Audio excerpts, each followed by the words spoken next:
Hi, ഇന്നത്തെ നമ്മുടെ topic ചോദ്യാവലി അല്ലെങ്കിൽ ക്വസ്റ്റ്യനെയർ ആണ്. ഇത് നമ്മൾ വിവരങ്ങൾ ശേഖരിക്കാൻ വേണ്ടിയിട്ടാണ് നമ്മൾ പൊതുവായിട്ട് ചോദ്യാവലി അല്ലെങ്കിൽ ക്വസ്റ്റ്യനെയർ നമ്മൾ ഉപയോഗിക്കുന്നത്. അപ്പോൾ ഇതിലൂടെ നമുക്ക് സമയം ലാഭമുണ്ടാവും, പ്രയാസരഹിതമായിട്ടും ഏറ്റവും പെട്ടെന്ന് തന്നെ നമുക്ക് ആൻസേഴ്സ് വിവരങ്ങൾ ശേഖരിക്കാൻ നമുക്ക് പറ്റുന്ന ഒരു കാര്യമാണ്.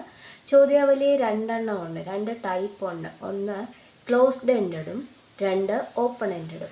ക്ലോസ്ഡ് എൻഡഡ് എന്ന് പറഞ്ഞു കഴിഞ്ഞാൽ നമ്മൾ സാധാരണ ഓപ്ഷൻസ് കൊടുത്ത് ഒരു ക്വസ്റ്റ്യൻ കൊടുത്തു, ആ ഓപ്ഷൻസിൽ നിന്ന് നമുക്ക് എന്ത് ചെയ്യാം, ഒരു ആൻസർ നമ്മൾ സെലക്ട് ചെയ്യുക എന്നുള്ളതാണ്. ആ മെത്തേഡാണ് ക്ലോസ്ഡ് എൻഡഡ് എന്ന് പറയുന്നത്.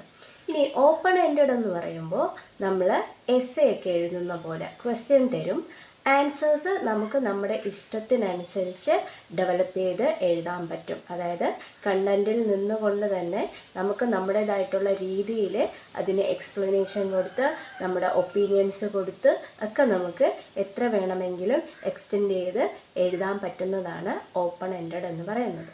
താങ്ക്